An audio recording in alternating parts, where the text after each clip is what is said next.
Well, that was fun. That was neat. Right? That's something that the team made up and I put on here for specifically for this purpose. So, hey, it's Thaddeus and Evan. Traditionally, you know us from HVAC Success Secrets Revealed. Well, and we're using this platform, but we also are a marketing company on purpose media, which is who we are. We do digital marketing for the home services industry, and I always say with a flair for HVAC or HVAC, however you want to call it, depending on your nuances. So, but today here we're going to talk about our planning for 2024. It's our webinar. We're going to dive in. We're going to cover a few different things to it. So, Evan, did you have any preamble before I get into the slides? No, let's get into it. All right, let's rock and roll. And also apologies, everyone, for being 10 minutes late to this. Technical difficulties, as anybody knows when you go live with shit. Well, sometimes it fucks up on you, and you just got to deal with it. So, all right, I'm going to click this button, and hopefully that's the right button to do. There we go. All right, there we go. Part 2, strategic overhaul, making the right choices for your 2024 marketing campaigns. So what we'll cover, so I just realized I did not pull up the quick review from the lessons from 2023. So we're not going to cover that because I don't have it up in front of me. So that's my bad in not getting that there. But if you are curious on the lessons from 2023 and what we went over, you're going to want to check out our previous webinar that we did earlier. I believe October 26th, thereabouts is when we went over that. It's on our YouTube page. It's on our Facebook, etc. We'll make sure. I do have it pulled up if you want me to run through some of it. Sure, let's run through some of it because I obviously am not as prepared as you today, which is kind of abnormal. Most times it's me who's the one who's prepared, and Evan's the one who's flying off the seat of his pants. But you know, today it's opposites. Maybe it's opposite Friday. Cover your ass there, bud. And actually, the reason why I will give Thad some credit, he was out hunting this morning. He bagged himself a deer, so that's why he's a little all over the place and scattered. He's still a little hard from hunting. So, well, hey, my freezer is now full. I have bagged and tagged 3 deer in a matter of 5 days. So you got to love our area. And today was a nice meal buck. Although the people that are, that hunt for antlers would probably be disappointed that I shot this one this morning, because in 2 years' time, he would be a good deer. But you know what? Somebody else probably would have shot him. Might as well be me. There you go. So yeah, last webinar, what we did was we looked over the start, stop, keep. And we talked to a bunch of different business owners. We reached out, we talked to clients, asking them about their summer, what they learned, what do they need to start doing in their business as they continue to move forward? What do they want to stop doing? And then what do they need to keep doing that worked really, really well and did provide them with the results that they get? Some of the reoccurring themes was being omnipresent, thinking that just PPC or SEO or Facebook was enough and not adjusting quickly enough to the changing times. Google search, and this is something we're going to talk about because we're going to see a lot more of it. The algorithm changed so much, especially in the last couple months, that rankings were all over the place, and it's affected a lot of businesses and their revenue. So being able to have multiple streams of marketing being out there so that you can continue to grow your business regardless of what's happening. If one platform goes away, you can't go out of business. You've got to be able to be omnipresent, get in front of people everywhere. Having call management. Sorry? I said 100%. So I have the notes open on it now. So, there you go. Call by call implementing just on that platform though, like we've had our business manager locked out since March 2023 from Facebook itself. So if all your eggs are in one basket, you're fucked. Absolutely. You've got to be able to have multiple streams of marketing, bringing in all different kinds of leads, whether that's the maintenance side, the service side, the demand side, and the install side. Making sure that we're staying on top of our operations. As call volume increases, are we still inspecting what it is that we're expecting out of our team? It's really easy to fall into the trap of call volume's up. We just got to run as many calls as possible. And we're not going to focus on making sure that we've got the right habits in place on every single call that we're running, trying to maximize those. And that was something that a lot of business owners chimed in on and said they wish they would have done that better. And they're working throughout this fall now and into the spring on how they can implement better processes in the business. Something you need to stop doing is not tracking daily spend. You know, especially as you grow as a business, if you're not staying on top of the money that's going out daily, it's really easy to see that slip away and end up spending 40, 50, 60 grand over budget. Not setting KPIs with the marketing company themselves was a big one as well. And then not adjusting and making changes quickly was another one. And then the keep doing was maximizing our current client base. This was a big one from a lot of guys. It was something that carried them through some of the slower times of the year when weather wasn't in their favor, and it was something that carried them through um, when they were forced to switch marketing companies with one of the gentlemen that we talked to, and being able to still double revenues by maintaining that strong relationship with current clients. So that's what we talked about last week, the start, stop, keep. It's a great practice that I think everyone should do in their business on an annual basis, even on a quarterly basis, to be able to review what it is that's going on in the business. Because the more frequently you plan and you review what it is that you're doing, the more on top of that you are, the easier it is to make adjustments and continue to move forward. No, 100%. And that's why I like that start, stop, keep. I know that's something that we do in our business. We got that from one of our old mentors, Trent Booth, who's been, twice on our show and talking about, the start, stop, keep. And also asking your team that too, because a lot of times boots on the ground, they're in there they're in the trenches doing their particular role, their particular task, and they might have good insights if you open up that door to them. So 1000%. cool. So we're going to talk a little bit about the internet marketing checklist. Actually, we'll more give you a link on that just for the essence of time. That is something that is a deep dive for you to be able to do. We're going to have a goal for 2024, and working backwards on, okay, where do you need to go in terms of your goal breakdowns? And look, for some of you that might be rudimentary, and you may be like, yeah, I've done that already. I've already got that nailed down. But if you haven't, it's not too late. You were still here at the end of November. You have the opportunity still to plan for 2024 and be able to set your goal. And we're going to talk about some of the KPIs to know that you're on track and measuring which ones are going to be the most important to you. Because, hey, look, we're in a data-driven age, and there's a lot of information that comes our way. So extrapolating out which ones on your key performance indicators are going to be able to make sure that you're on track for that. And we'll talk some about the trends to pay attention to, some of the trends that we're seeing in search, all those good things that are for there. So our next webinar, by the way, Evan just sent me the message. We'll plan it. We'll make it happen. Is how to audit your marketing company, and if you're switching, what questions to ask. I think that's a good one because in the age of transparency, I mean, hey, look, those who know On Purpose Media, our biggest core value, our first one is honesty and transparency, and we want to make sure that we bring that to everybody. And so we'll do a deeper dive into that, and we'll cue that up to you guys once we have the date all set up for that guy. So, but here's the thing is we need your attention, right? So you want to be present during this, right? So, and if you're driving and you're listening to this later on the podcast networks, that's fine. I would highly encourage you guys to go to our YouTube channel, youtube.com/at HVAC revealed, and watch this again because of the workbook and some of those things that we're doing. It's good to be able to consume the information, but really to take a deep dive and actually put pen to paper is really what's going to happen. And look, most of you guys that are listening, we know that you're HVAC business owners. If you're serious about getting better results in 2024, the next 45 to 60 minutes could change your business and your life when you think about that, right? 2024 is going to be an intense year. It's going to be a difficult year, and there's going to be businesses that are going to go out because they didn't plan. They didn't prepare for what's coming in 2024, and you don't want to be that person. So make sure you pay attention to this guy. So in case everybody's wondering who we are, well, we, you're not new to this, right? You know that we own HVAC Success Secrets Revealed.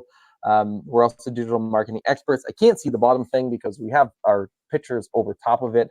Because if I go the other way like this, it just looks like shit. So we do over a decade of business and marketing experience, probably longer now when you really think about that, in terms of, I was actually looking at it the other day and running our own little micro businesses really for me since 2004, 2005, and yourself, I believe, from like 2008, 2009, and the experience that we bring. So it's not just about, hey, these guys are podcasters. These guys bring on great guests. They extrapolate information from it. No, we run a marketing business. We run a 7-figure agency that's doing that on a day in and day out basis. And so a lot of times the business side of things is similar while different, right? And so keeping that in mind as we go through some of the information. So again, this is what we do, right? We grow home service businesses through an honest, transparent, and value-first approach.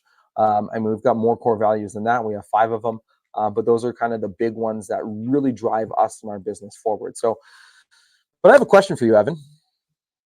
What's the hardest part about marketing your HVAC business online? Finding a great marketing partner that can actually help you get results. Mm-hmm. That's one. Yeah. Yeah. Yeah. How do you, we'll talk about that in the next webinar when we go over into that. So, but the other part of things too is like, hey, look, we're in 2024, right? There's so many options, right? And you don't know where or with who to spend your money. So that second part of yours is, who do you find the right person, but where do you even spend it? Right? Where do you even put? And then obviously having a good marketing partner and a provider that can kind of guide you through that, depending on the growth stage of your business. If you're a $1 to $3 million per year shop, you're probably not going to want to go heavy into radio and TV because it's a year commitment for either one of those and a lot of moolah, right? When you get above those numbers, that's when you start sprinkling in those sorts of things. And so understanding the nuances in between that. So, but here's a good infographic. I love this one, right? So you look at this, and I will just remove us from the screen here momentarily because you look at all the different things, right? Option number one on the left-hand side, you have SEO, right? And there's all the different things. I'm going to kind of gloss over this, guys, because I want to get to the meat and potatoes of things. So one is SEO, two, and these, by the way, don't necessarily have to be in this particular order either, right? This is just kind of some of the online stuff that we see, right? SEO and PPC are probably your two bigger ones, in my opinion, especially what we're going to see coming up into 2024 and the shifts from people wanting to install new units and change them out to repair their units and get through and kind of band-aid that. So those SEO and PPC are going to be big. There's obviously retargeting that you can do through Google and Facebook. And there's online paid directories like, Yelp and Angie's List and Houzz and those sorts of things. There's repeat and referral, via email marketing and social media. There's a pay per lead, Home Advisor, local plumbing, networks and such. There's on the bottom, there's Facebook, there's YouTube, that's your social media advertising. TikTok should be on there, right? Instagram, all those social media platforms, Pinterest for some businesses. And then 8 is your referral program, like gift cards, newsletters, reward programs. And those are some of the things that encompasses quite a bit of information on where to actually spend your money, right? So now you're thinking, well, shit, it was easy. I'm just going to get somebody to do my SEO and PPC. But then you look at all 8 of these, you're like, well, fuck, now I don't know, right? And so we want to try to extrapolate and pull some of that information out, or even have a conversation with your current marketing provider and partner on those sorts of things, right?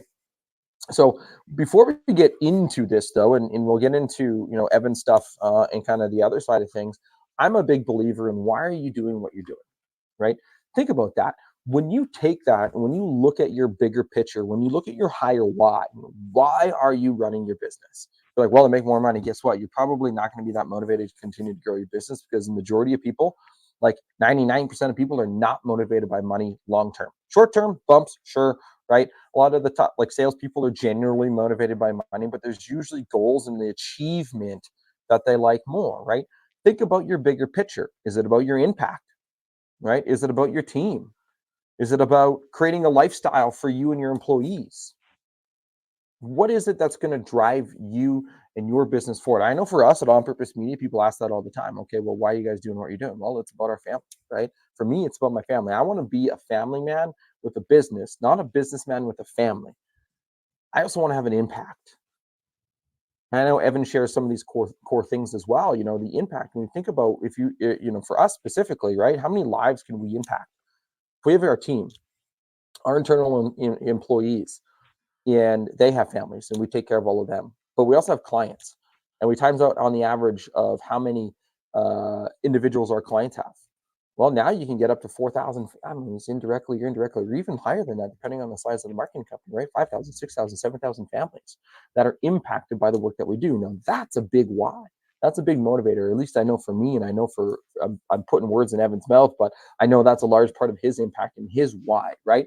So looking at your Well, business, right, I was just and gonna say, it's diving interesting, diving even deep. this week, when we had Lawrence Castillo on the podcast, that was his Mhm, question at the end of the show, that he wished people would ask you more, but they don't, is why? Why do you do what mhm, you do?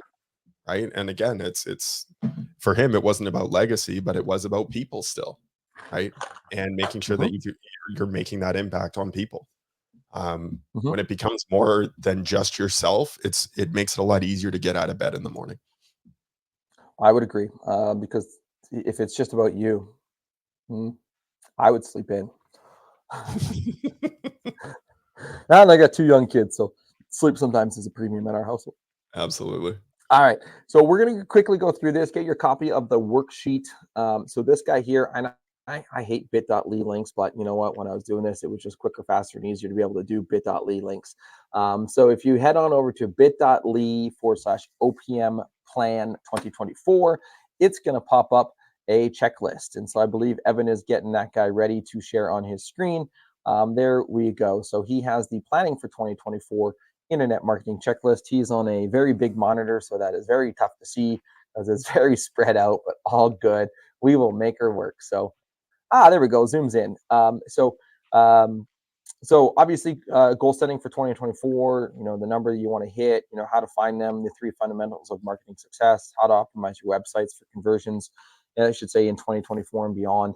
The big picture of all online marketing channels you should be tapping into, and the latest things that you need to focus on for 2024. So we've already talked about this. And again, so I'm going to gloss over some of these things on this plan for 2024, just because I think a lot of it is kind of a good self-homework and a self-assessment sheet for you to be able to look through and be able to get that done and taken care of. Now, by the way, this is yours. What you want to do is you want to go to File, make a copy. And when you go to File, make a copy, now you can edit this. You can do what you want. You can write in it. You can change whatever, all those sorts of things that are in that. But if you look down on to the 2024, why are you doing what you're doing part? And that's what I want to kind of focus on a little bit here. Is that, okay, well, why are you doing what you are doing? Okay. The thing is, what makes it bigger, right? Again, I already talked about this, alluded, money is not a why, right? Want to write down your reason. Now, if you don't know this off the top of your head, that's okay. That's okay. Take some time, think about why are you running your business and really get granular onto that. I mean, 3 lines is probably not nearly enough, but write that down. Okay. The next part is creating the plan. Okay. So now that you have your why, you can now create your plan and you're going to have a better buy-in and a better vision towards this. So you want to write down your current total yearly revenue. Okay. And now I'm talking current. Okay. Where are you at so far in 2023? And some people think, well, okay, well, why do I want to do this? Well, where do you think you're going to finish the year up? And then looking at your actual realistic growth terms. Some people will be like, well, I'm 1 million. I want to be 10 million. Okay, cool. You can definitely hit that. But is it realistic, right? For you in your business at the current moment in time, that's the other part of this, right? So once you have your current total yearly revenue, write that guy down. Okay. Your current average monthly revenue is your typical current average monthly revenue. I don't know why it says typical number of jobs run per month. But apparently when we wrote this, I must have been on a sleep-deprived state. But you want to write down your average monthly revenue on your typical number of jobs and your typical jobs. There we go. Typical number of jobs run per month. Okay. So if you do that, now you can this is, by the way, things that are going to help you out later when we get to the marketing planning worksheet, which is later on down in here. So this is why we're doing this. And again, these are things for you to do on your own after the fact. Okay. Now we get into 2024 revenue target, right? How much do you want to hit per month, right? What is your number? What is your key goal to be able to put it down onto this paper, right? Now, we're not going to go super granular yet because there's another document that we're going to go through that's a little bit more granular, okay? Some of your other key metrics that you're going to want to pull out from your House Call Pro, your Service Titan, your Sarah, whatever field service management software you're on, is your average ticket, both for service and your install. Okay. On just a straight up swap on that. Now your percentage of revenue, both on your service and your install, because you're going to want to find that out. Okay. You're going to want to know what you're going to want to market more towards. Now, here's a spoiler alert for later on. The percentage on service versus install is probably going to be a little bit different in 2024. Okay? Not necessarily, depending on your business, but it's likely going to be a little bit different. Okay? You're probably going to see a little bit of a spike and a bump in services versus install. So a little bit more repair work versus a little bit less install potentially. Okay. Now you take this one step further. Okay, well, calls needed. So you take your revenue goal times the percentage of revenue. Okay, then divide that number by your average ticket. Right. So if you have so a couple examples, right? 1.5 million times 70%. So that's your percentage of revenue from, let's say, service, right? Or I guess that's install rather. Okay, that's going to divide it by 10,000. So you're going to need to run 105 install calls. Now 1.5 million times 30% gives you 450,000 divided by $500 average service ticket means you're going to need to run 900 service calls. Some people would say, well, okay, I just want to focus on my service calls and I'm going to focus on my turnover rate. Okay, well, your blended ticket, you can obviously do that as well, and you can know your numbers. This is just one way to get to the end, right? Doesn't necessarily need to be this way. Again, you could do it the other way, right? And I think the marketing sheet gives you that option to be able to do that when we get into there, okay? So now it's your turn. You figure out, okay, I need X amount of installs and I need X amount of service calls to hit your projected revenue based off of your current numbers. Okay, it's that simple, right? Now you can work that backwards, right? We're reverse engineering the plan. By the way, if your marketing company doesn't know how to do this for you, you might want to switch your marketing company, just straight up. I'm going to seriously, if they don't know how to help you out and kind of guide you through some of this information, because this at the end of the day are some of the things that they're going to need, right? Now, marketing is a two-way street, right? You're going to want to be able to have those conversations with your marketing company on a monthly or bi-monthly or quarterly basis, depending on the structure of things, right? I know we do a quarterly planning session with all of our clients on a certain package and above, a quarterly planning session where we actually go through and we talk about where you're at in your goals, where you need to go in your goals. What do we need to adjust on our end of things to be able to help you hit your goals, right? And that's part of a two-way street when it comes to a marketing company, right? On the monthly review calls, obviously, we're talking about things on a month-by-month basis and not getting as granular on these sorts of things. But again, this is something that matters for working with your marketing company and making sure that your 2024 is great, okay? Making sure of that. Okay. So now you go to your leads needed, okay? And you can see on your leads needed, what is your conversion rate, okay? So, and again, you can even work this even further to like your call, how many phone calls do you need based off of your booking rate. So if you know that out of 100 phone calls, you're going to book 60% of those people into paid jobs. Well, okay, now you know that you can extrapolate this down into your conversion rate from there, right?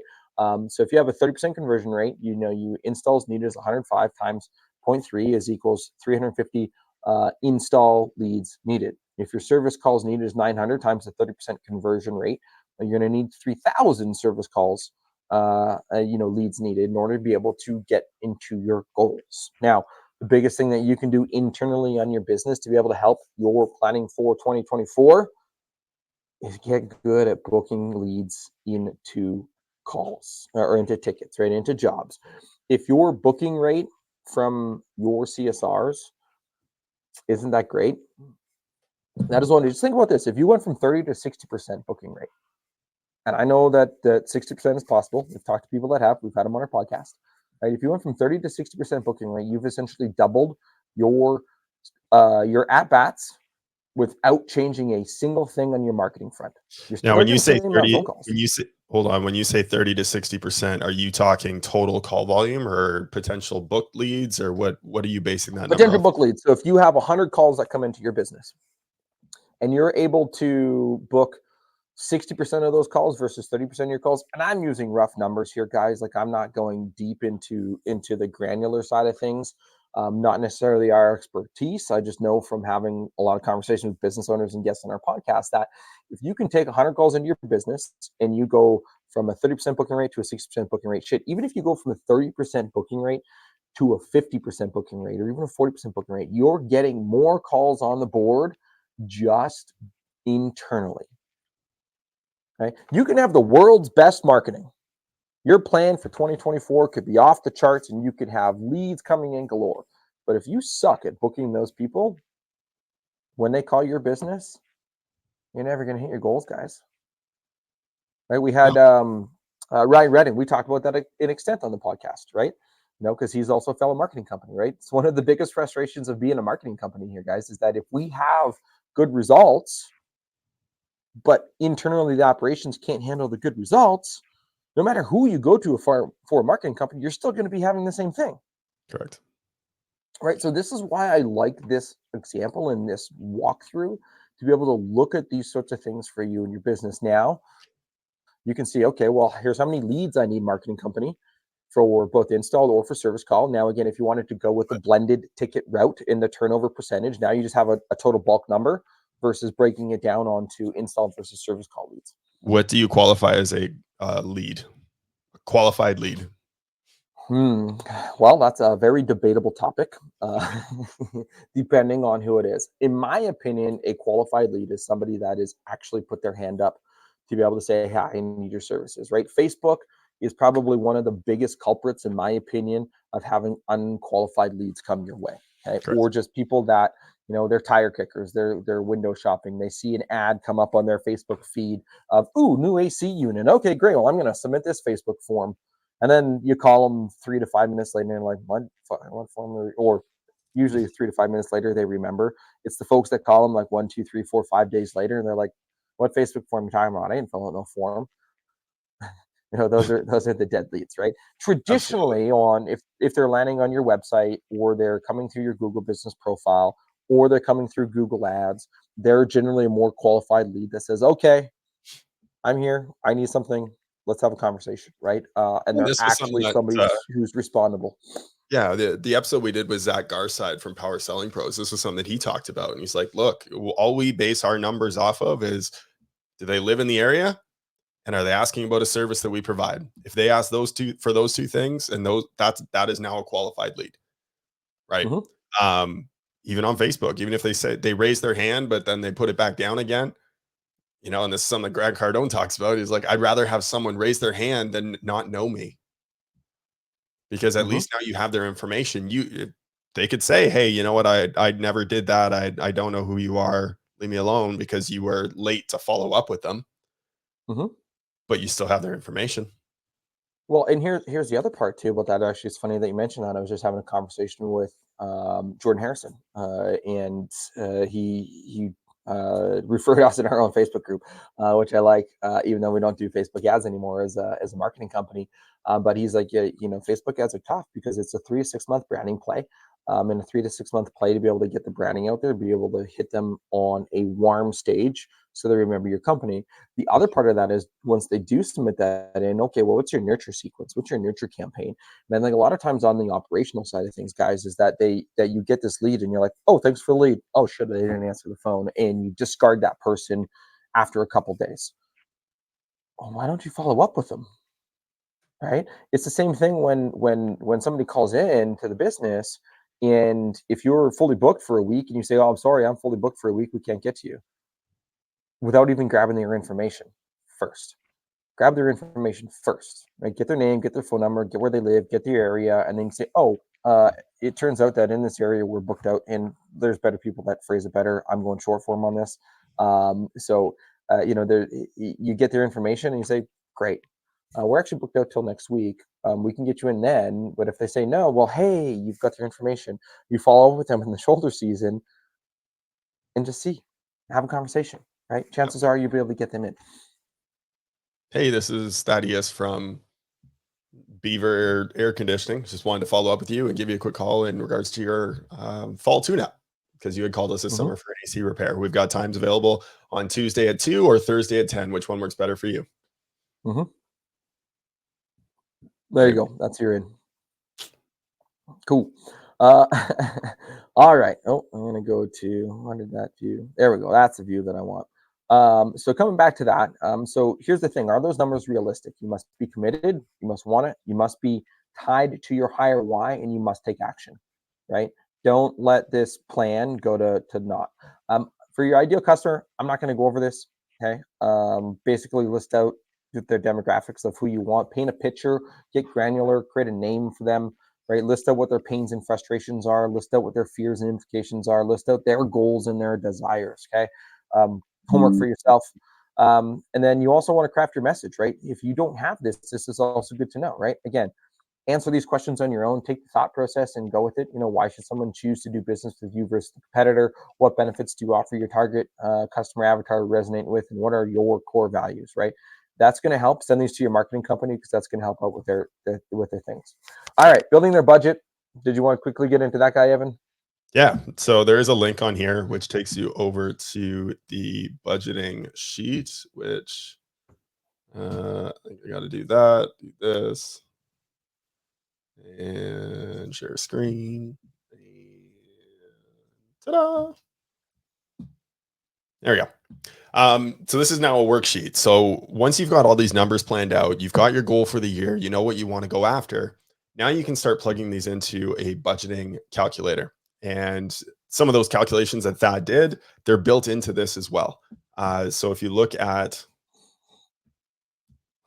last year's revenue, you plug that in, your annual revenue target for I just this year. sorry. I just want to say that our grammar errors on this are hilarious. And look, guys, it's like the same thing. If you were to go look at your own HVAC filter, you go to your own filter, and it's probably not the cleanest, right? Because we're so focused on getting stuff for our customers and our clients that sometimes our own shit goes by the wayside. So next time we'll have Stacy go through and make sure that our grammar is Exactly. good. I was just going to say, this is why we hire copywriters. Yeah, you look at, Exactly. and now Yeah, if I were to write copy, don't. Yeah. now you've got your average monthly revenue target that you want to go after. This is all based on revenues, by the way. And I would be remiss if I didn't mention this to you. You need to focus on profits. Revenue is vanity, profits are sanity. Make sure that you've got your profit margins in place so that you know what it is that you have to do to actually make money as a business. I can't remember the exact statistic because 50% of statistics are made up. But when we had Billy Stevens on the podcast, he talked about how it was, I think it was something north of 80% of businesses that go out of business are making profit on paper, right? And so if you're not staying on top of that and you know your financials, you're going to be missing out there. So projected growth rate gives you your percentage growth there. What is your average ticket? You plug that in. This guy here is a formula. So don't edit any of the things that are in pink. Those are all formulas. They're built in for you. So if you change your average ticket to 3K, well, now you got 56 calls as your monthly goal. If your average ticket is only 400 because you don't do a lot of installs, well, now you need 417 book calls on the monthly calendar. So this breaks down your goal here for you. What is your average conversion rate from the call to a lead to a book job? So knowing what that percentage is, plug that in, gives you your monthly. It's important to note that is a blended ticket. You're on your very top one. The average price, that's your blended ticket. So I took it a little bit further in the other one of like showing you the breakdown of that, but you're going to want to look at your blended ticket because that's what's going to give you the amount of calls because that factors in your turnovers, right? Correct. Conversion rate, know what that number is. Again, number of leads that you're bringing in versus how many calls you need to get. And then what is your average cost per lead? This is something I want to just take a quick second to talk about. What you want to base this number off of is all of your marketing costs. The marketing cost divided by number of calls ran or other way around? Cost per lead is generally your total spend divided by total amount of leads, regardless of if Go. they're a qualified lead or not, right? Yeah, exactly. So now we've got our total amount of spend per lead. You want to know what this number is. And this is where all of the aspects of what you do in your business operationally, as well as your partnership with your marketing company, influence this number. Because the lower that you can drive this number, the more profitable you can be, and the more that you can spend on things like Google ads or Facebook ads. You've got that money to play with because you're so efficient in your business, right? When we influence every aspect of the funnel, we're able to drive profits into our business.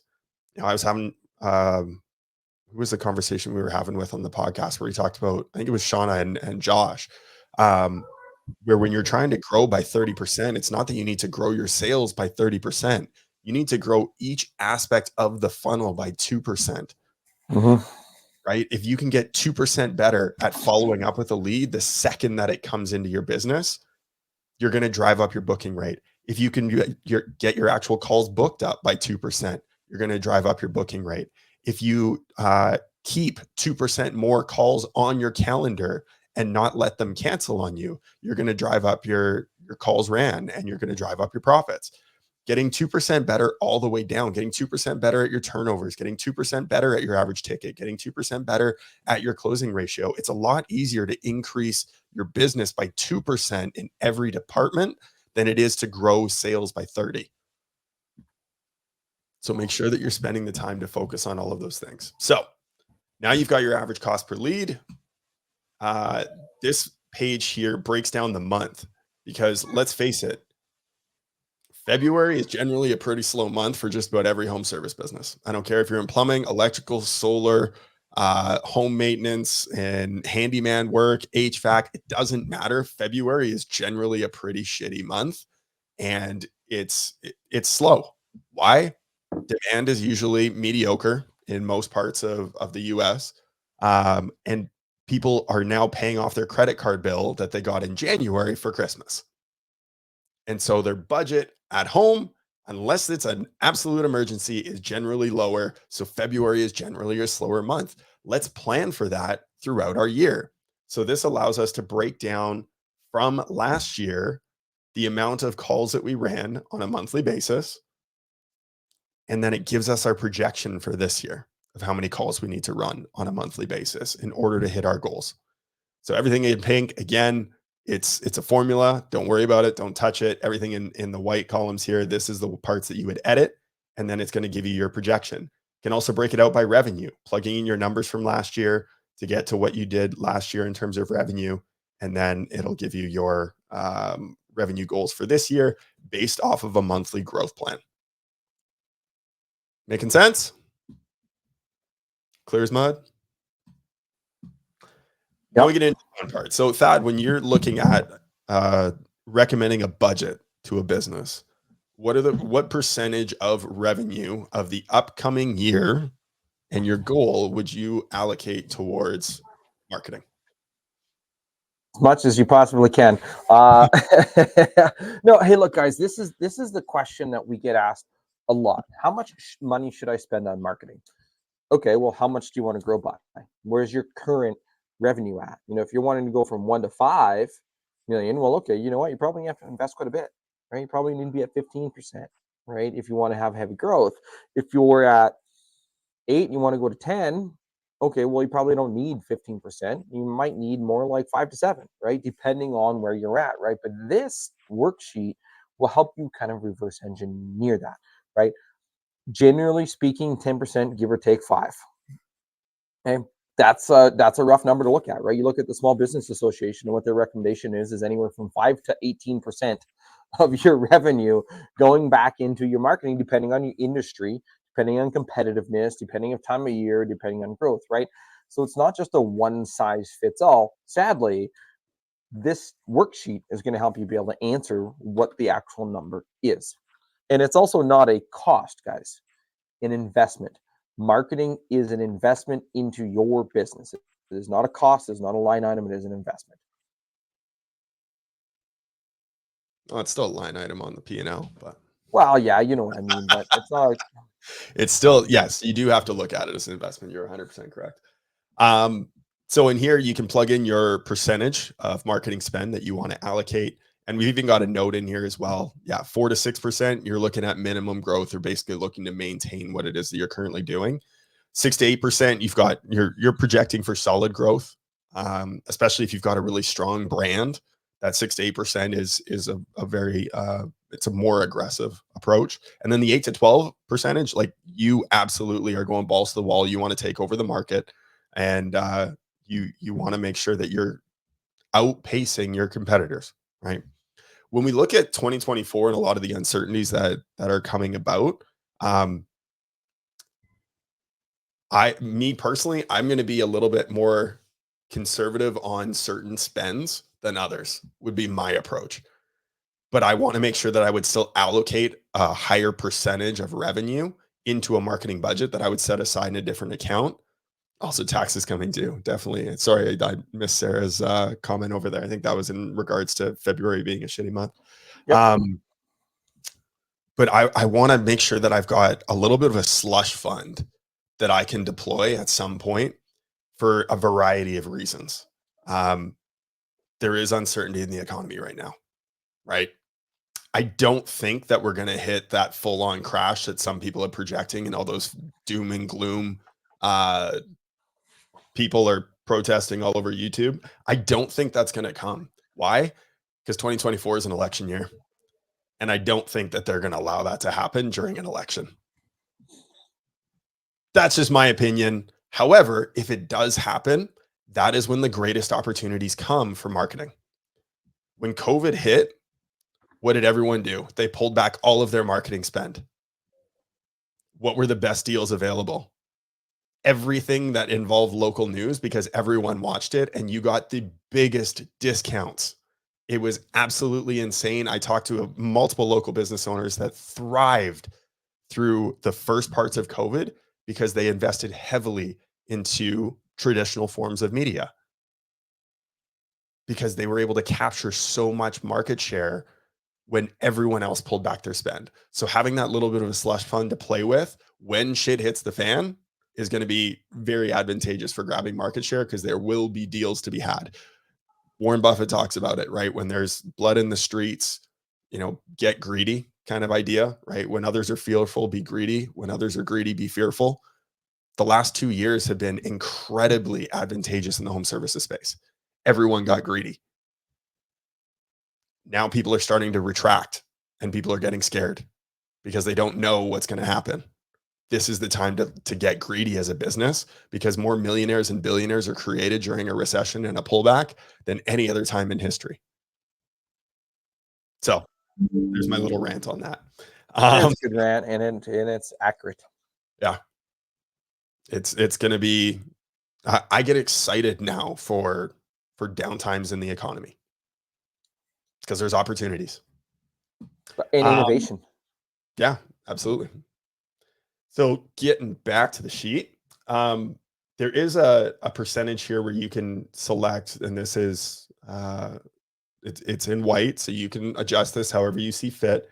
Online marketing, offline marketing, and repeat business. So what is it that you're wanting to allocate to different areas of marketing? If I'm a brand new business, um, the radio, the TV, the direct mail, the billboards, those are really expensive forms of marketing right now. And so allocating a high percentage to that doesn't make a lot of sense, because they're also long-term plays. I need to get the phone to ring now. If I've been in business for 3 years, 5 years, 10 years, now you can start to play with those offline forms a little bit more, because it's about branding, right? Um, and that is part of the aspect as well, even with digital marketing and online marketing. What percentages are you allocating towards lead generation versus branding? Are you creating videos and boosting those and sending them out to your market so that you can increase market share versus just trying to get the phone to ring and create demand? Um, but it'll break that out for you, and it'll divide your marketing budget by the percentage here, and it'll come up with your amount of spend. And then it breaks it out by the year as well. And it takes into account what percentage you want to spend each month based on the revenue that you generated and the calls that you need to run per month, and then divides that evenly based on the percentage of your online versus offline marketing. Again, everything in pink, don't touch it. Everything in the white, that's the stuff that you can adjust. And one thing that I wanted to, and this is why I wanted to switch to the screen, is that I almost kind of want to change some of those white numbers or the formulas behind it. And the reason that I'm looking at this is, when you look at the months of being your offline being increased when it's busy and hot out, almost should be lower. And you should focus in the slower season on some of the more traditional branding plays versus the direct response, because there's not as much demand. So why continue to drop all the money into PPC? You can shift some of that into more of your traditional forms of branding and your traditional forms of marketing to be able to keep top of mind. So that way, when demand comes back, when the temperatures change, then you can siphon off some of that and put it back into some of your digital things that move the needle a little bit quicker. Correct. Well, and that was something that I know we had a conversation with Victor about, around, what times of year are you spending on different elements, right? The Correct. lead generation versus the branding plays. And it's incredibly important to stay on top of that. When there isn't demand, how are we branding ourselves? Correct. Yeah. Sweet. So that's a spreadsheet. Enjoy it, play with it. There is also a marketing calendar on here as well, where you can set out, different times of year, different promotions that you want to run. Thanksgiving's do's and don'ts. Don't touch the thermostat, kids. Fuck sakes. Uh, uh, freezing pipes in your home, stuff like that, duct cleaning, horror stories, tying it into Halloween. So there's different promotions and stuff. Adjust this, play with it. But the goal is that you want to have something purposeful every single month that you're pushing out there, right? And then all of your messaging is consistent and congruent through each of those months. So whether we're doing uh, email, whether we're doing social media posts, our blog posts, everything needs to be curated through the same messaging. And then, of course, everything offline as well. So the question that we had from Colin, it is bit.ly/OPM plan 2024. At least I hope, because I went by memory on that. So I will double check that, but there you go. Sweet. And also thank you, Sarah Gallardo for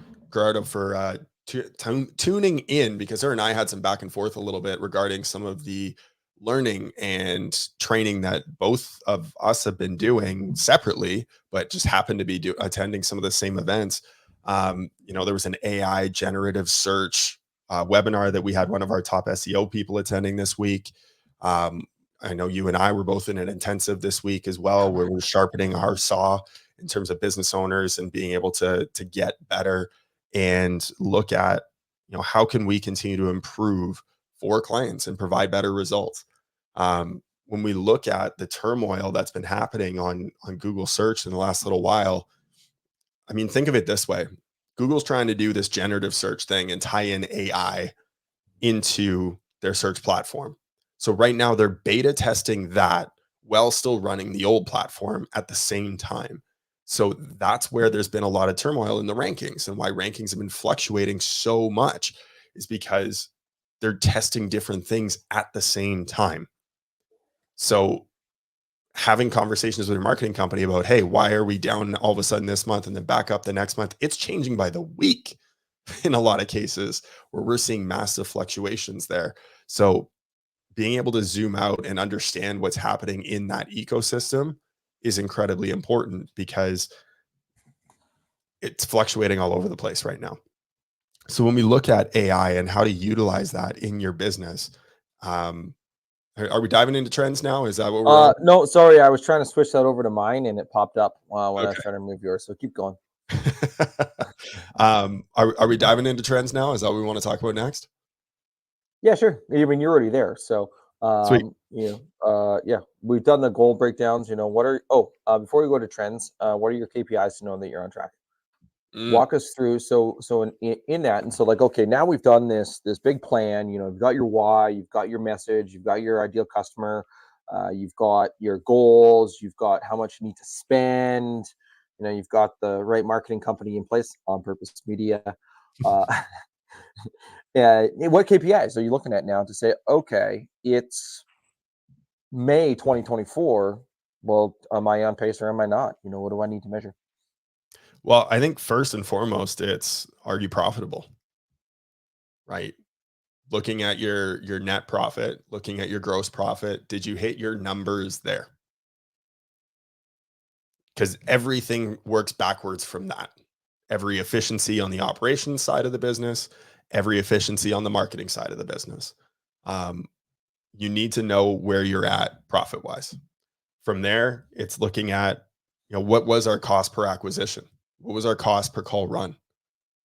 And understanding that number and how much it influences your profit at the end of the day. Because if your average ticket is 250 and you were paying $140 to run a call, I mean, your profit margin generally on your gross profit alone is already going to put you at a negative uh, revenue or a negative profit on every call that you're running. So understanding what your averages are on your business. Do you know what your average ticket is? Do you know what your turnover rate is? Do you know what your booking rate is? What is the cost for a truck to go at? Absolutely. And well, do you know what your break even point is for the day? Right? What Mhm. revenue do you need to be at every single day in order to break even in your business? What time of day do you want to hit that by?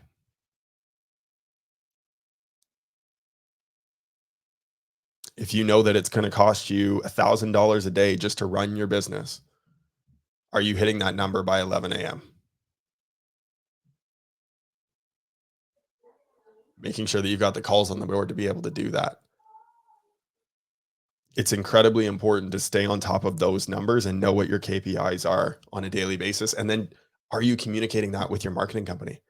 Hey, our cost per acquisition needs to be under $80 so that we can be profitable. And this is across the board. This is SEO, that's PPC, that's whatever it is, right? Now your marketing company needs to translate that and understand, okay, well, if we're driving this many through SEO and this many through PPC, then they can be able to break that down, right? This is where tools like Searchlight are incredibly impactful. Shout out to our friends over at Searchlight, Kevin and Can't John. wait for all of the dashboards we have to be up and running. Absolutely. We've got a few running right now, and it's fantastic to see. You know, it's incredibly rewarding for us, by the way, as a marketing company, to be able to look at those numbers and see, okay, yeah, our cost per lead that we've been sending clients has been pretty great. But are those transitioning into actual dollars into their pocket? And when we saw a 10x return on PPC in October, which is traditionally not a fantastic month for PPC, that felt really fucking good. Wasn't it even higher than that?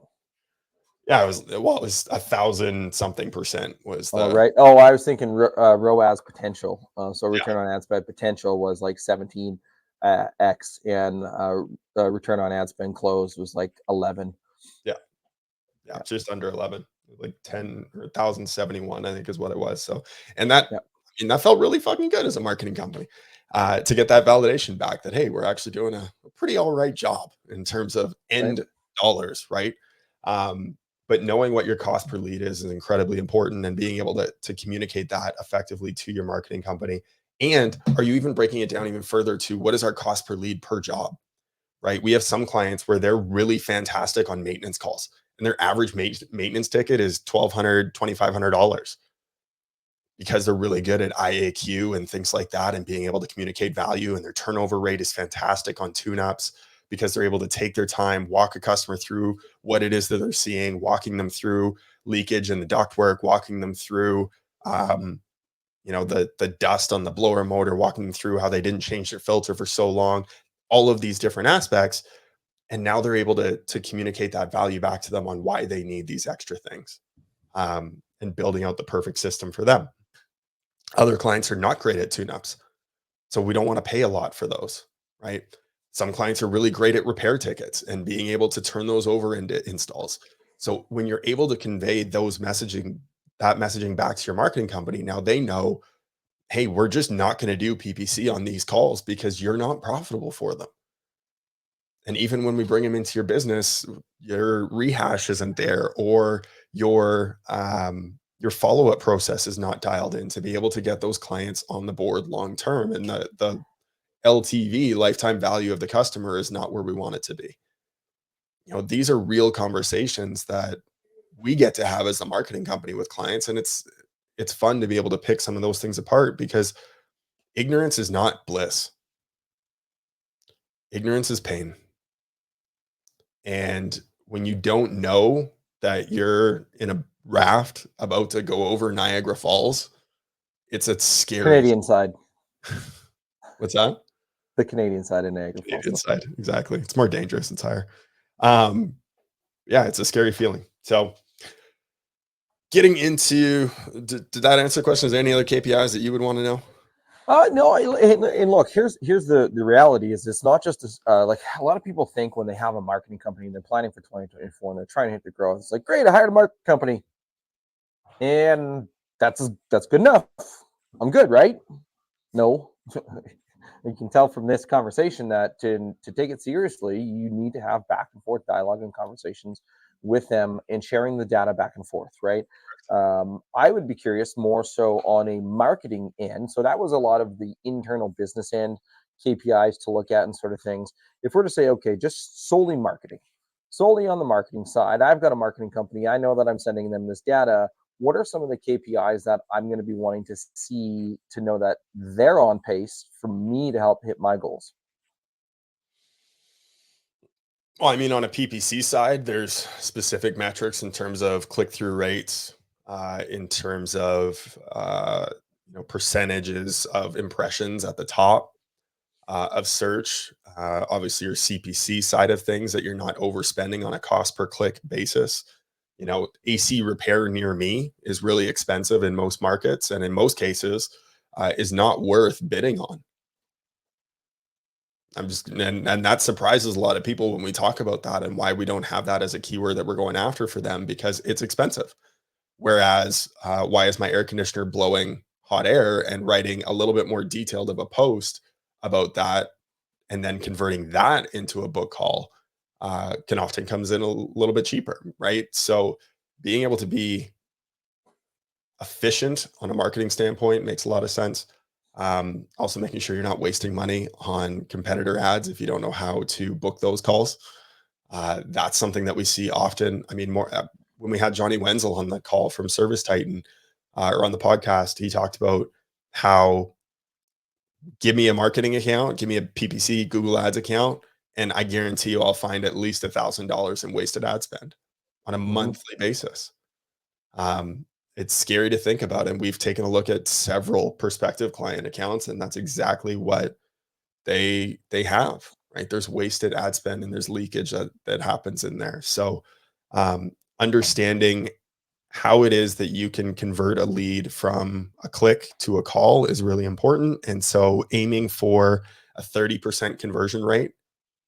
So when you see your Google Ads reports back from your marketing company, 30% conversion rate is a good benchmark during demand season, 20% during not. We want to see a click-through rate generally north of 4% as a solid benchmark to aim for, because that means you've got a good ad copy. And in order for that ad to convert, you need to be able to convey the right message. So if someone's searching for AC repair, but then they get served a page that talks about HVAC repair, they're generally not going to convert because it's not the same messaging there. So you want to make sure that everything's consistent and congruent all the way through. And those are little things that you can have conversations with your marketing company about, to try and make sure you've got the right ad served to the right search intent, sending them to the right landing page. That's going to help them to convert. So generally, click-through rate, you want to see north of 4, conversion rate north of 20 during this time of year, depending on the market that you're in, north of 30 in demand season. Right. And those numbers could be a little bit, I mean, if you have a 12% click-through rate and a 20 or 15% conversion rate, the numbers still might come out in the wash, right? And so making sure you look at those sorts of things too, and there's some nuances within that itself. So that's And the that's again where it comes back to CPA. What is your correct, cost per right? acquisition? What is Correct. your cost to get a call booked on your calendar? If you know Yeah. that number, and you know your average ticket, and you're profitable on that, then you're golden. Correct. So that's a lot on the ad side. Everybody talks about, okay, well, I need to do SEO. I need to make sure that I plan in that for my 2024, or they're already doing it, and they want to look at the KPIs and numbers and the metrics. And maybe this might be for our webinar. I think our proposed date that we had for that sent out was like December 12th. So December 12th, I believe, at 1 p.m. Mountain was the time on that. So bookmark that in. We'll get some stuff out to y'all later. But in terms of the SEO side of things, to know that your marketing company is on track because you've done all this work, and the worksheet and everything that we've done, how can you look at that to make sure that they're doing what they need to do to be able to make sure that you can hit your goals in 2024?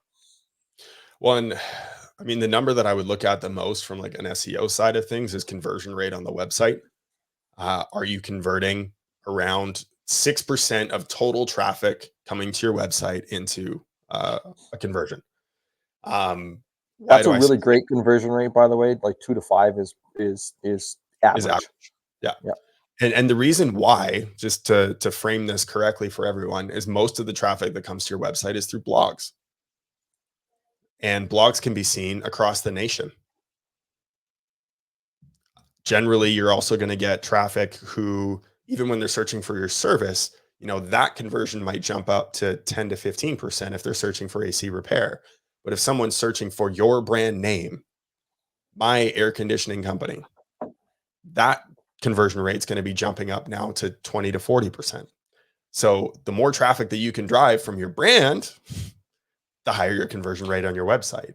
So understanding how those different elements work, that's where that blended conversion rate, aiming for that 6% to be really, really great.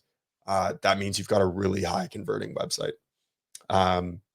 in terms of SEO metrics to look at, I mean, rankings is always something that SEO people talk about and go for. But at the end of the day, it's similar to the revenue and profits idea, right? Rankings are vanity. If you're not driving call volume, then the rankings don't matter. If you're ranking for a lot of blog posts, but you're not ranking for your services in your area, then that's going to really hurt you. If you're not ranking on the map pack, then that's really going to hurt you. And I can't wait to do our GMB webinar in the new year, because we definitely have some ideas and thoughts around that are going to help a lot of people. I'm glad that you mentioned that, because I was thinking the exact same thing. Like, we got to get that Google Business Profile webinar out there. And look, you nailed it right on the head. I mean, ranking for the sake of ranking, or rankings for the sake of ranking's sake, just doesn't really. Okay, you've got 1,000 rankings. Well, where's the traffic coming from? Okay, well, all over the U.S. Well, my business is one city. Why do I need traffic from the other side of the country? Right? It doesn't necessarily move the needle in terms of a conversion rate for your business, and can end up hurting it. Right? And so, looking Well, at some of those but nuances. where it does help is on the authority side of things. Yes. And this is something else that I would love to get into in terms of topics on another date, is how do you build your local authority? Because Google's algorithm now is the EAT algorithm, right? It's experience, expertise, authority, and trust, right? So being able to convey that messaging out there, that you are the authority figure, that you are trustworthy, that you have the experience and the expertise to deliver on this specific topic. So the better your blog posts are and the more traffic that you're driving to your site across the country, the more it's going to help your local rankings. 100% agree to that. All right. The last topic that we want to get into is talking about some trends to pay attention to. But before we do that, hey, look, guys, if you guys have thought that this is great value, right? And I'll drop it again at the end. But I do want to make sure that if you're like, okay, well, hey, these guys drop some pretty good knowledge, I think that maybe we should have a call with them to handle our marketing and our business. So onpurposemedia.ca is our website. But if you want to just go straight to booking a call with us, onpurposemedia.ca/book-a-call is the URL that I get right up onto our calendar.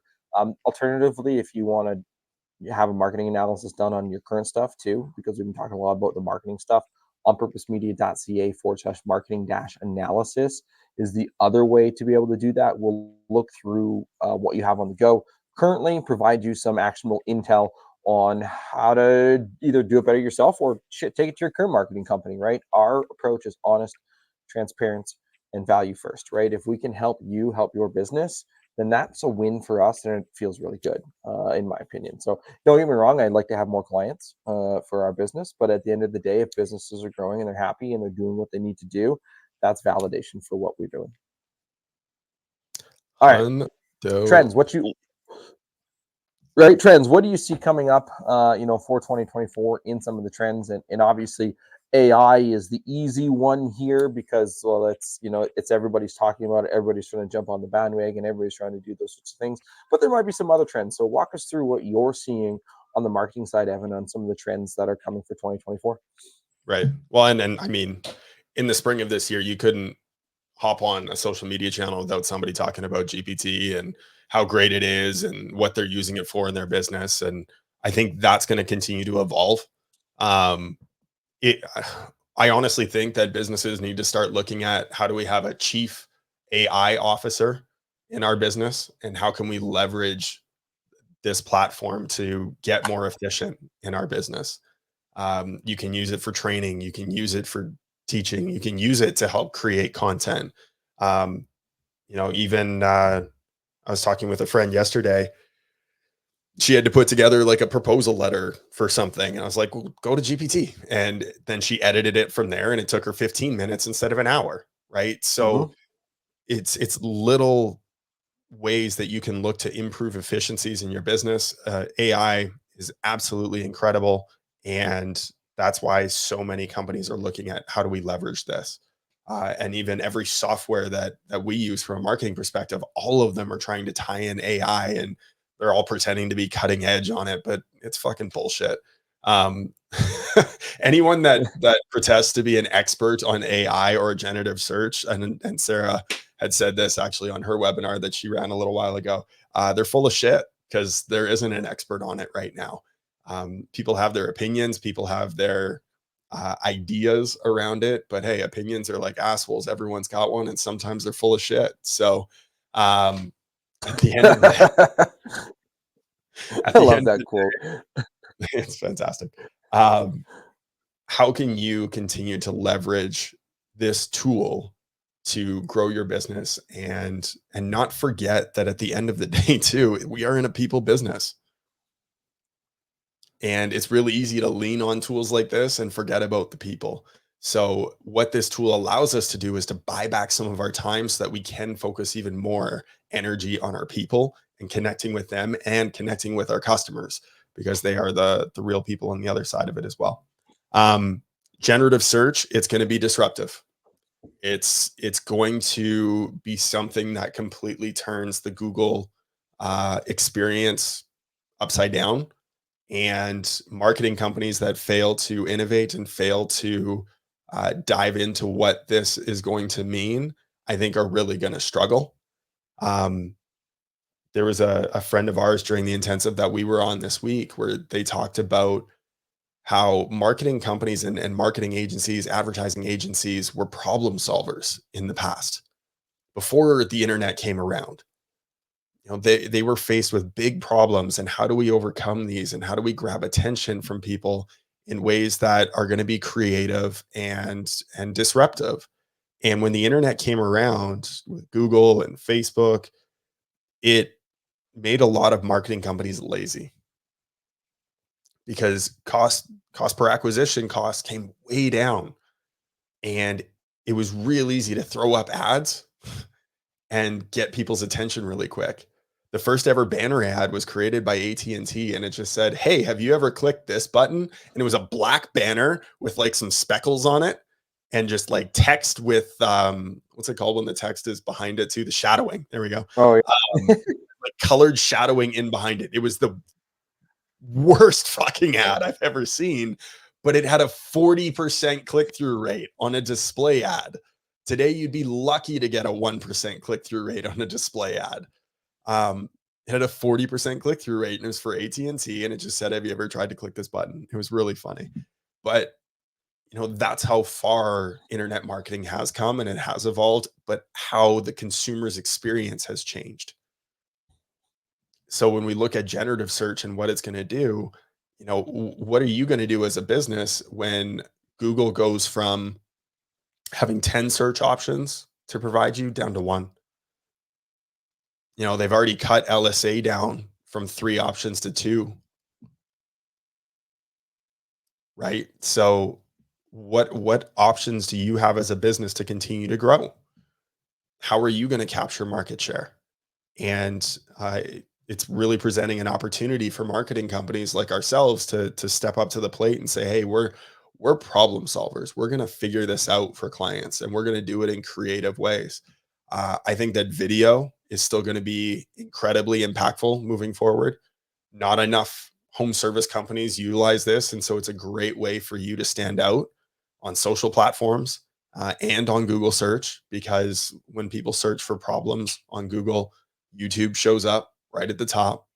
Um, Utilizing a platform like TikTok to grab market share, to get in front of people, to grab their attention, it's going to continue to be more and more important throughout this year because the social channels allow you to get in front of people in a way that um, Google doesn't.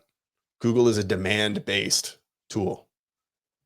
My air conditioner is broken. It's 116 degrees out. I need someone here now. My furnace is broken. It's -40. I need somebody here now. My pipes have burst. There's water in my basement. I need somebody here now. Those are demand based searches that people are going to Google for. Nobody goes to Facebook to find that solution when there's water pouring into their basement. People go to Facebook when they're thinking about it.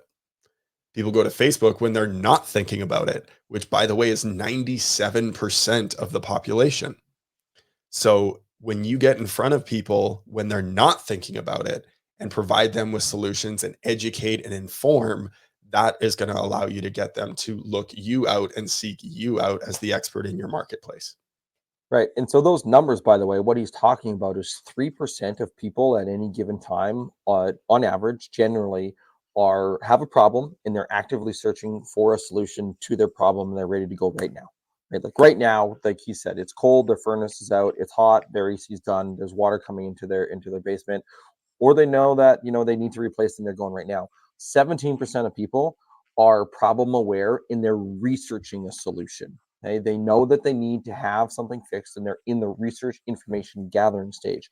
20% of people know they have a problem, but they're not looking for a solution at the current moment in time. The other 60% of people don't know they have a problem, they don't know they have a solution. And that's where a lot of times and then we talked earlier, coming full circle to Facebook ads. Well, majority of times you're playing to that 80% of the people that don't know they have a problem or a solution exists, right? And then you're trying to get that. And that's why sometimes those leads can suck, right?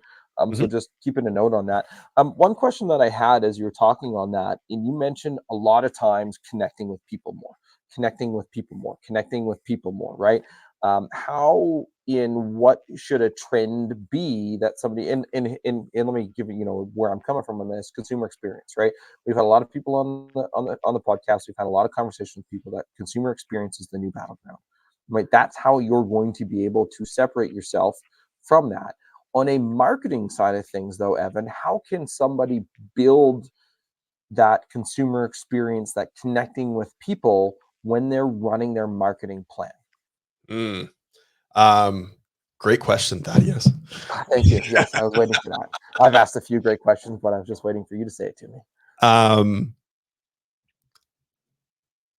well, and this is one of the beautiful things about social media is that you don't have to pick what side you're marketing to. What I mean by that is when you're recruiting for your business and you're actively recruiting, not hiring, recruiting, because there is a difference there. If you want to learn more about that, go listen to some of those podcasts. Um, you need to market your business for recruiting. What's our culture like?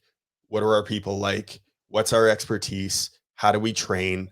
All of that goes into that. Well, when you're putting that content out there on social, it's not that you can block customers from potentially seeing that, but now they get a feel as to who you are as an organization. How do you treat your people? Do you take care of your people?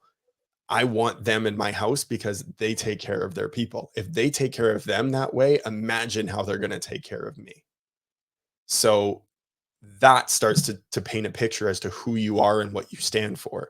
Then when you put out the other content that's informing, that's educating, that's allowing customers to make the best decision for themselves, that is also going to help them make them feel more comfortable. So that's on the marketing side of things.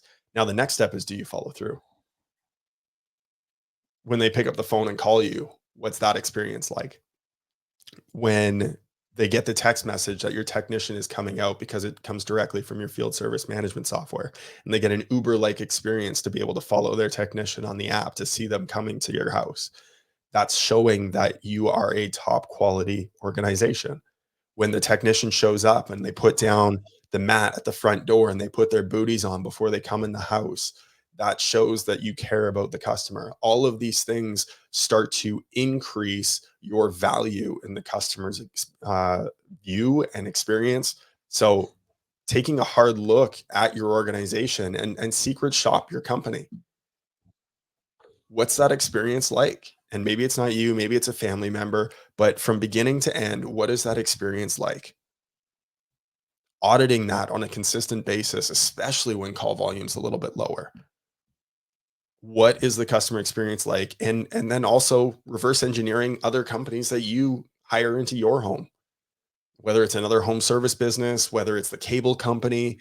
If you're building a house, Cassie Pound just built a new house. I saw that on Facebook, right? Walking through the experience of what that's like and who took care of you and who didn't. How did you feel throughout the process? Even when you order something online, what is that customer experience like?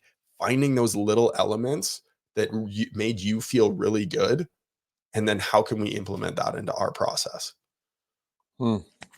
That's a great way to expand upon that consumer experience, that customer experience, because look, it's important, guys, right? Yeah. Well, as we wrap up, Evan, Did you have Last any thing I other did want to final talk about. thoughts? Yeah, last thing I did want to talk about, and I mentioned this earlier when we were going through the budgeting planner. It is an election year. You can expect all marketing costs to go up this year significantly. It happens every year. There is always just a natural increase, like PPC costs go up every year. Your click through rate costs go up on Facebook and all of those things. All of those costs naturally go up. But when you're talking about advertising on social media, on TV, on radio, you only have that one platform. And every single company that's trying to market through there, regardless of what industry they're in, is paying for that attention. And so those costs get driven up dramatically because of elections. So understanding that that is going to be something that's happening this year, and then how do you navigate those fluctuations in your business so that you're not overpaying on certain spends this year. So just making sure that you're paying attention to that. No, great point to mention. I know Facebook, you genuinely see that. And hey, look, even right now, right? I mean, it's November 17th. You know what's coming next week? Black Friday, right? Cyber Monday. You're going to start to see a whole ton of ads. People that have never ran ads all year long are going to now all of a sudden start running ads. And so you're going to see that increase, especially all the way out through the rest of the year until January when they drop back down again. Exactly. So yeah, if you are doing Mhm. any kind of social media marketing ads, make sure you're paying attention to what other industries could potentially drive up those impression costs on social. Perfect. Well, Evan, this was a lot of great information for a lot of individuals. It was a very deep dive into making sure that 2024 is your best year yet. And I think we've covered everything that we needed to cover on here. And guys, if you need to go back to grab this again, I'll drop those links. The planner is bit.ly/OPM plan 2024. Take a look at that, go through the deep dive, build out what your marketing plan is like. By the way, I will say this, that if you get through that and you're like, I don't know if it's good or not, guess what? Just hit us up, right? Let's have a conversation about it. Even if you don't even want, you're not looking at potentially switching your marketing company, you're not ready to bring on Purpose Media on board, we'll still have a conversation with you guys, right? That's part of our approach. Honest, transparent, value first is we're going to help you out regardless if you're a client of ours or not, right? Now, if you do want to have conversations about your marketing, well, hit us up on purposemedia.ca/book-a-call. Get on our calendars, grab a time, let's chat about your marketing plan and what you got going on. But if you're not quite there yet, you just want to, hey, I'm just rather have a marketing analysis, well, on purposemedia.ca/marketing-analysis, we'll get you the information on that. Perfect. Well, Cool. ideation without implementation is the ultimate failure. We talked about a lot of things here today. If you were to break it down into 3 action items that a business owner should take right now, what would be number 1? I think number one is define your why. Why are you running your business? If you don't know your why, and hey, look, you know what? Sometimes whys change, right? They definitely do. They can adapt, they can evolve. And so having that exercise once a year to go back to identify that, I think that's step number one, is getting into that.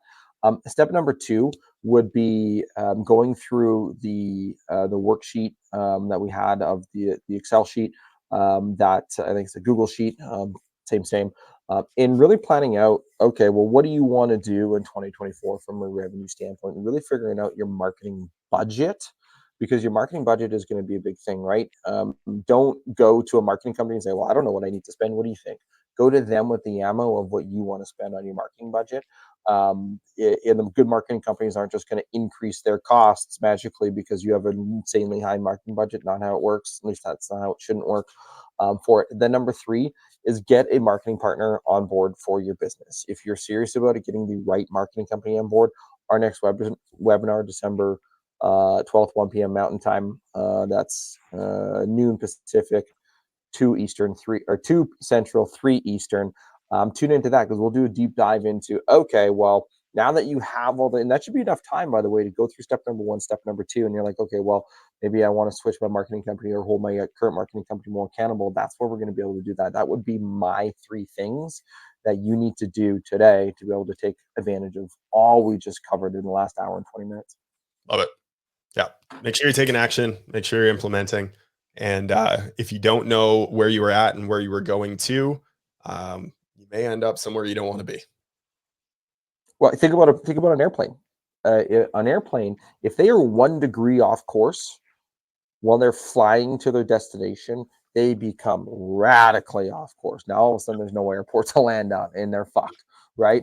Well, Don't be that's an airplane being 1 degree off course. You need to make small adjustments as you're flying, as you're moving your business forward. There's always these constant tweaks and adjustments that you need to make. right, which goes back to the webinar we ran last month when we talked about the things to start doing and stop doing and keep doing, is making sure that you're making those adjustments, because an airplane is off course 97% of the time when it is in the air. It's making those course corrections along the way to make sure you end up at the destination that you're aiming for. That's the important part. So there you go. Perfect. Well, that's a wrap. And And until until next but cheers. time.